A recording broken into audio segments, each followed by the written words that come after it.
AI로 대변되는 시대적 흐름은 각 분야에서의 변화를 촉구하고 있습니다.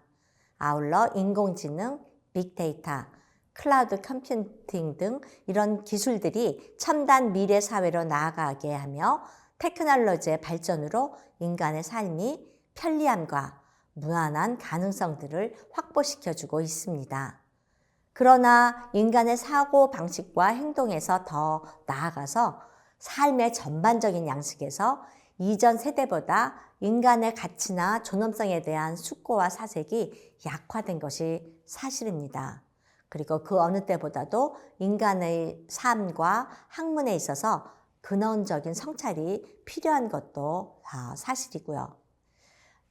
이렇게 인공지능의 등장으로 더욱 인간의 인간다움에 대한 고민이 깊어진 때에 유발 하라리의 제안처럼 인간의 본질에 대해서 깊은 성찰이 요구되고 있습니다. 그렇다면 이런 시기에 가장 가치 있는 지식은 어떤 지식인가? 라는 질문을 던졌던 허버트 스펜서의 무릎을 생각해 보면서 인간으로서의 지식의 근본을 생각하는 것은 매우 큰 의미가 있다고 하겠습니다. 테크놀로지 중심의 인간은 삶의 편리함에 초점을 맞추어 잘 살기 위함에 진력한 결과 과학기술의 발달로 필멸을 꿈꾸는 인간의 소망이 커진 결과들로 나타났습니다.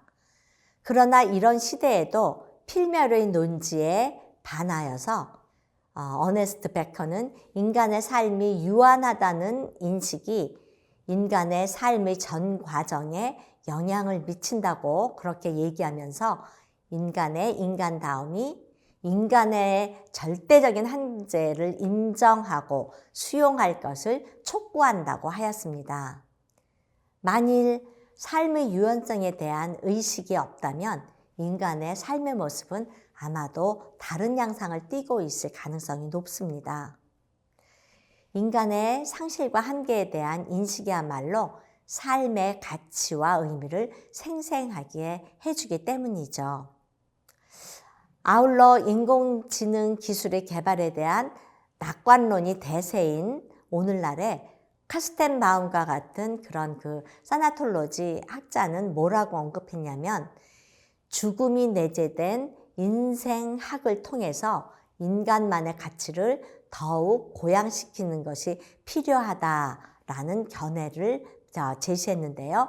그의 그 의견에 귀를 기울일 필요가 있겠습니다. 그러나 실제 우리의 현실을 돌아보면 안타깝게도 대학 연령층의 청년들 경우 인간의 삶에 대한 깊은 성찰이나 이해 없이 학업 성취에 대한 압박감과 실패 혹은 낮은 경제 수준과 가정의 붕괴 그리고 따돌림 등으로 인해서 자살이 사망 원인의 1위입니다. 이것은 2015년도 여성가족부와 통계청의 수치고요. 그 바람에 대학생 연령층의 삶의 가치와 의미가 실종된 것도 현실입니다. 한국은 국가 간에 주신 OECD 자살률에서도 1위인 나라라는 오명을 갖고 있어서 정말 삶과 죽음의 올바른 인식에 대한 교육이 필수적이라고 할 수 있겠습니다.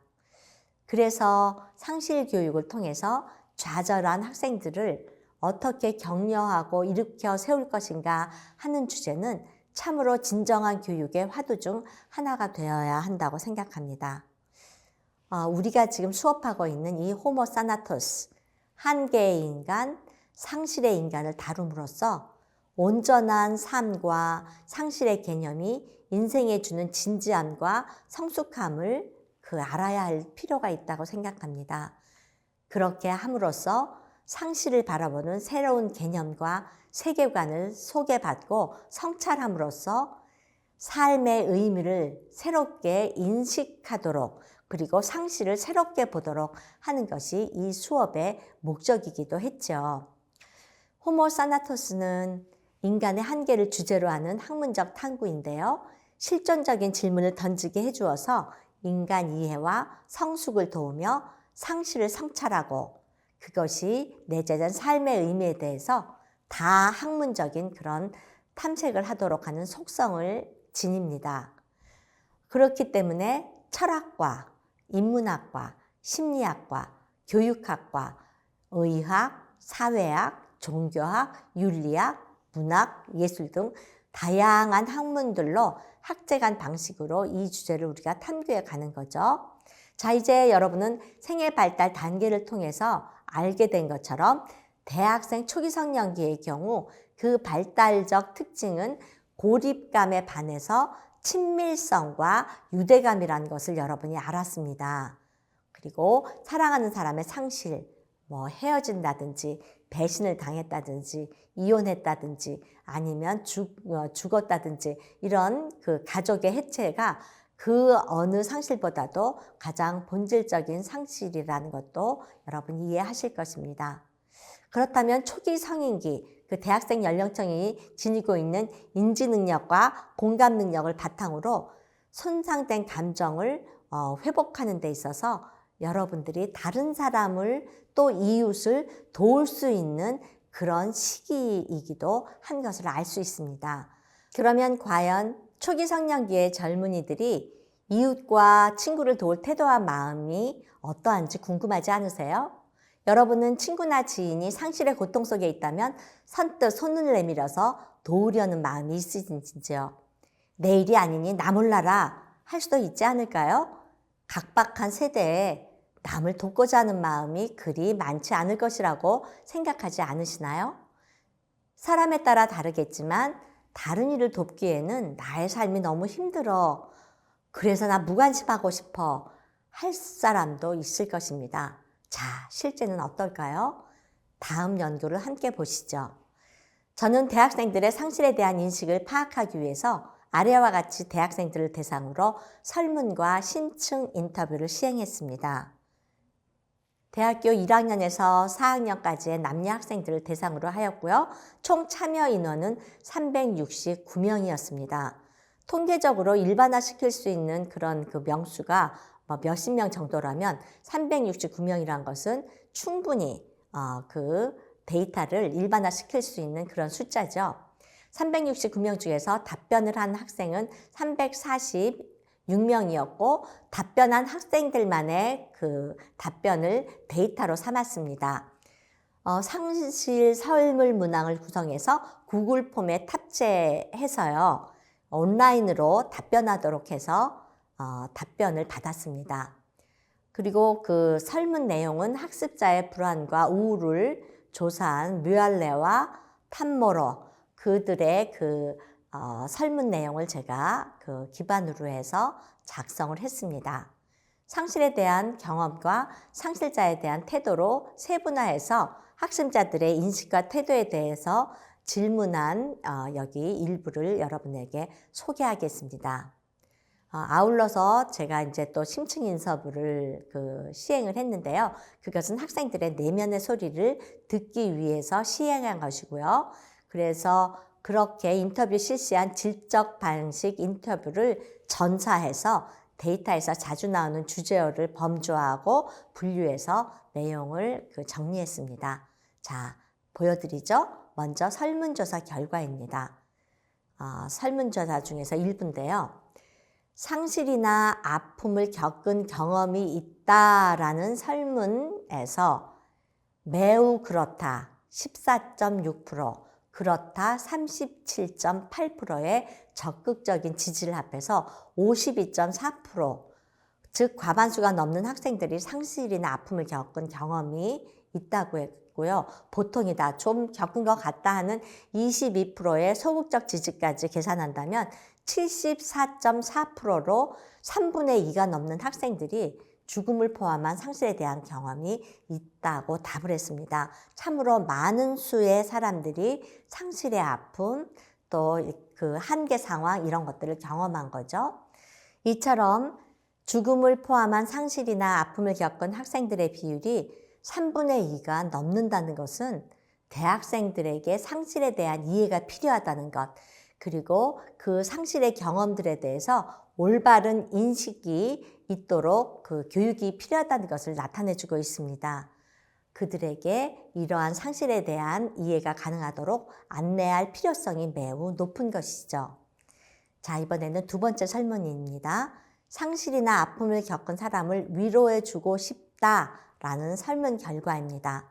매우 그렇다 32.7%와 그렇다 44.5%의 적극적인 지지를 합해서 76.2%의 그 과반수가 훨씬 넘는 학생들이 돕고 싶다라는 의견을 피력했고요. 여기에 보통이다 20.7%의 소극적 지지까지 계산한다면 96.9%의 학생들, 즉 거의 전체 학생 등에 해당하는 그 숫자들이 죽음을 포함한 상실을 겪은 사람들을 위로해 주겠다고 답을 했습니다. 답변한 학생들, 돕고 싶다는 학생들이 거의 전체에 해당에는 96.9%였어요. 저는 이렇게 학생들이 그런 그 어려움에 처한 사람을 돕겠다는 그 마음을 가졌다는 것에 굉장히 희망했고 기뻤고 감사했습니다. 특히 우리 사회처럼 젊은이들이 자살과 같은 상실로 인해서 영향을 받고 좌절하거나 아파하는 경우가 많은데요. 이렇게 옆에서 그런 친구들을 돕겠다고 하는 그런 마음들이 있을 때에 실제로 그런 어려움을 겪거나 또 그런 그 안 좋은 선택을 하는 친구들에게 도움을 내밀어서 일으켜 세워줄 수 있기 때문에 참 감사했던 거죠. 자, 그 다음에 학생들의 내면의 소리를 듣기 위해서 심층 인터뷰를 한 결과에서는요, 학생들이 이런 이야기를 했어요. 상실감으로부터 회복하고 싶다. 그런 욕구가 강하다는 것을 피력했고요. 또 하나는 상실을 경험한 아픔과 상처를 안고 있는 자신과의 대면이 대면을 하고 싶기는 하지만 사실 어떻게 극복하고 회복하는지에 대해서 모른다는 답변이 있었습니다. 그들의 답변을 통해서 상실의 의미와 대처는 그들의 아픔과 고통을 덜 수 있는 그런 그 실제적인 도움이 필요하고 실제적인 교육이 필요하다는 것을 알 수 있었습니다. 특히 주변에 아픔 겪은 직군을 위로해주고 싶다는 의견에서 이 사회의 젊은이들이 서로를 돌아보고 위로하고 함께할 가능성을 엿볼 수 있었다는 데 희망이 있었습니다. 그렇다면 어떤 방식으로 다가가서 도울 수 있을까요? 대부분 이렇게 돕겠다고 하는 사람들이 하는 오해 중에서 내가 무언가를 막 말해주고 위로하고 많은 것을 해주어야 하는 게 아닌가 생각하기 쉽습니다. 그러나 실상은 진심을 기울여서 그 상실한 사람들의 말을 들어주는 것만으로도 많은 위로가 됩니다. 진솔한 관심으로 어려운 시간 속에 있는 동료나 친구들의 어려움을 들어주고 도와주는 것, 그것이야말로 우리가 실제로 실행할 수 있는 바람직한 방법의 하나가 될 수 있다는 거죠. 자, 그리고 우리의 귀는요, 단지 소리를 듣는 것에서 더 나아가서 열심히 귀 기울여서 상대의 마음을 돕는 경청을 위해서 만들어졌습니다. 듣기는 수동적인 활동이라면 경청은 하나의 마음의 소리를 듣는 적극적인 이해 기술입니다. 사실 우리는 말하는 것은 배우지만요, 듣기, 상대방의 마음에 공감하며 듣는 것은 잘 배우지 못했습니다. 자, 이렇게 잘 경청하려면 경청하는 것에 대해서 배워야 할 텐데요. 경청에 두 가지 듣기가 있습니다. 하나는 환원적 경청, reductive listening과 확장 경청, expansive listening입니다. 환원적 경청, reductive listening은 목적을 가진 경청입니다. 환원적 경청은 결론을 또 경청하는 것이기도 하죠. 그래서 말하는 사람이 무엇이 필요한지 알려주기를 바라면서 듣습니다. 즉 해결책을 찾고 문제를 수정하고 계속 진행하기 위해서 귀를 기울이는 것이죠. 이것은 결과지향적인 듣기이다 보니까 사람이 말하는 모든 내용을 잘 듣는 것이 아니라 이렇게 그 사람의 문제점을 파악하는 거에 귀 기울이기 때문에 필요 없다고 생각되는 내용은 그냥 버립니다. 여기서 잠시 환원적 경청의 예를 들어보죠. 이런 거예요. 자, 요새 뭐가 문제니? 저는 요새 이러이러한 게 문제예요 라고 말하면 그래? 그러면 해결책은 이거야. 이런 식으로 대화가 오고 가는 것입니다. 이때 실제 상대방의 속마음을 들을 수 있을까요? 아니죠. 이것은 그냥 단지 문제에 초점을 맞춰서 해결을 찾으려는 거기 때문에 실제 상대방의 속마음을 들을 수는 없을 것입니다. 자신의 이야기를 바로 건네며 상대로 하여금 더 이상 말하고 싶은 기분이 들지 않게 만드는 거죠. 반면에 확장 경청, expansive listening은요, 단지 어떤 말만이 아닌 마음을 듣는 확장된 경청입니다. 이 대화에는 말을 듣고 바로 해결책이라고 자신의 생각을 이야기하는 그런 목적이 없습니다. 그저 대상을 있는 그대로 받아들이고 들어주고자 하는 배려요, 공감이 있을 뿐입니다. 친구나 동료와 그 대화의 여정을 함께 가는 것은 어떨까요? 대부분 사려 깊은 사람들이 이런 확장된 경청을 합니다. 그리고 그런 방식으로 대화를 나누죠. 이렇게 할 때 마음을 열고 상대에 집중하며 친구를 바라본다면 그러면 그 친구도 마찬가지로 당신을 바라보면서 마음을 열게 될 것입니다. 주변에 상처난 마음을 나눌 친구가 없으신가요?